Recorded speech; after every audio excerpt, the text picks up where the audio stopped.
Welcome, baseball fans, to the Central Indiana Sports Report for today's MLB Postseason Report, our final one before it becomes the World Series Report in a couple of days.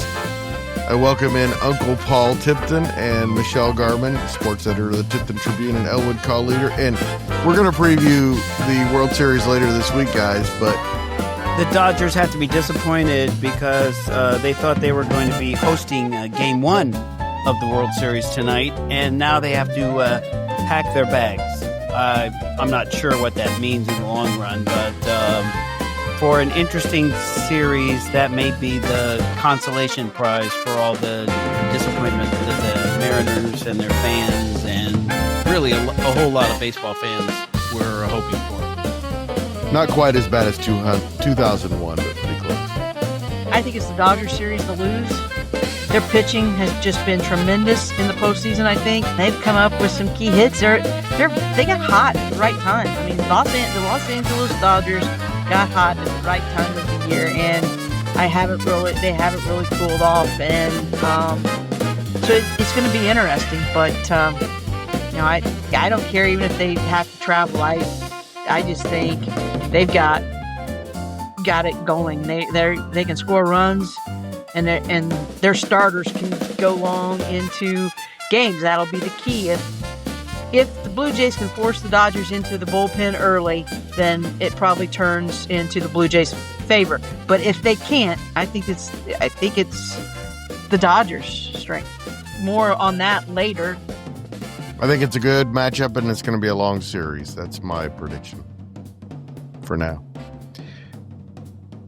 Let's talk about tonight's game. The Mariners fans, the closest they've ever been to their team going to a World Series, and it's an entire city has to be heartbroken, Paul.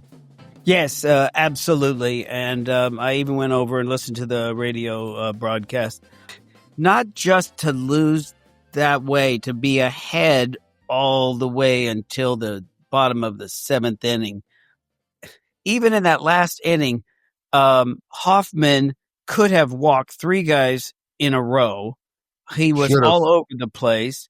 Julio Rodriguez works the count to 3-2 and then swings at absolutely the worst pitch you could possibly imagine in that scenario. With Cal Raleigh on deck. He's given him ball 4, and I'm sure it would have been an interesting decision to see whether they would walk Cal Raleigh to put the tying run. It would have been interesting. Position. That was just such a horrible swing. No plate discipline. The rule is you make them throw strikes. You don't go chasing. You make them throw strikes when you're behind like that. I don't know. Paul, what did you think? I kind of question going to Brian Wu first out of the bullpen, another starter. I think if I'm going to bring a starter in, and I know he didn't pitch well when he started in this series, if I want a starter, I'm probably going to go with Castillo. He did admirably coming out of the pen on the series before. I just question a little bit of his decision after pulling Gilbert the rest of the way. Well, I agree. There have been so many interesting pitching changes, and the Blue Jays brought in Gossman and Bassett pitch innings, and they were lucky that they didn't increase the lead. Gossman was saved with a double play. He walked 3 guys, and one of them was intentionally.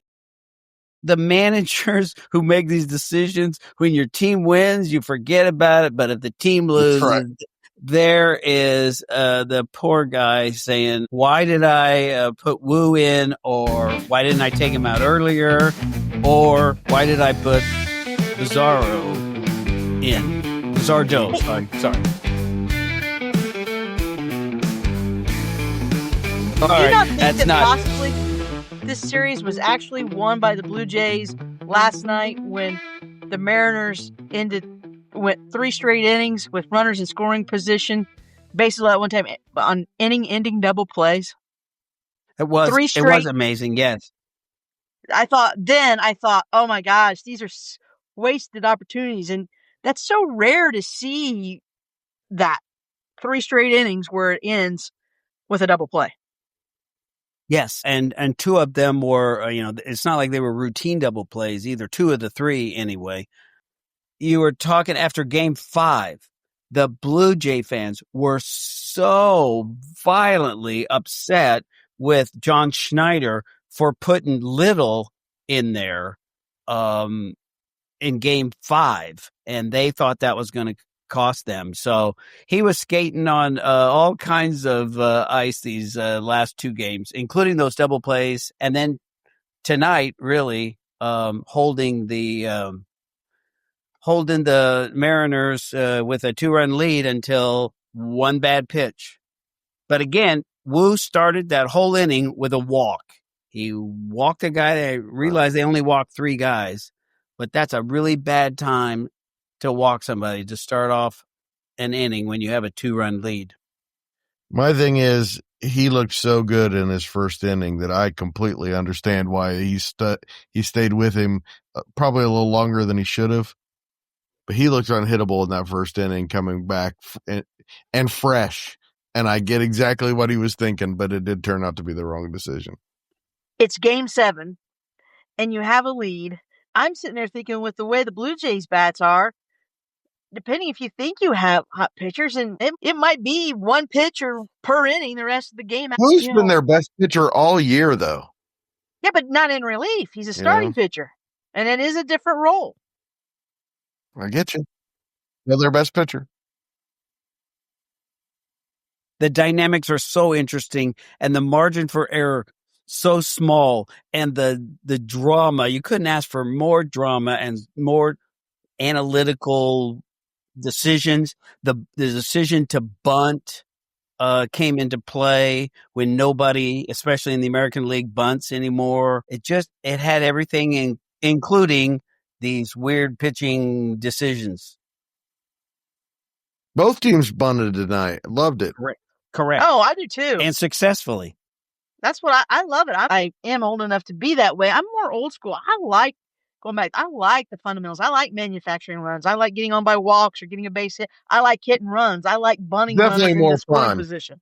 It's definitely a more fun style of baseball than what we've got going on. It also means you've got a close game. So all the strategy decisions, the base running, well, there sure wasn't much. There weren't many runners trying to steal bases in this series. There's a lot of slugging by 2 guys in particular. So you would have preferred it not to have been George Springer to be the hero of Game 7. Is that right, Greg? Could it be anybody worse? I mean, Jose Altuve maybe, but that's the only one I could think of in the whole league that would be worse being heroic in the postseason. There's one more drama for the World Series, and that will be the reception that George Springer gets in Los Angeles, because those Dodger fans have a long memory of that World Series. Rightfully so. The World Series does offer up, I think, two of the more exciting players, better players in Ohtani for the Dodgers and Vlad Guerrero Jr. for the Blue Jays. So I think this is going to be a great series, guys. I would certainly think that on paper it could be very dramatic. Certainly for the good of baseball. I hope you're right, Greg, that it goes a long distance and we have some close games. Me too, and go Dodgers. What? It sounded a lot like you said, go Dodgers. As bad as Los Angeles is, at least it's not Canada. I think we're going to have to stand on guard with the Blue Jays here. So make sure you tune in Thursday for our World Series preview and predictions with Paul and Will Rutherford and Michelle. You know what? Just go subscribe so you don't miss any of our segments. Do it.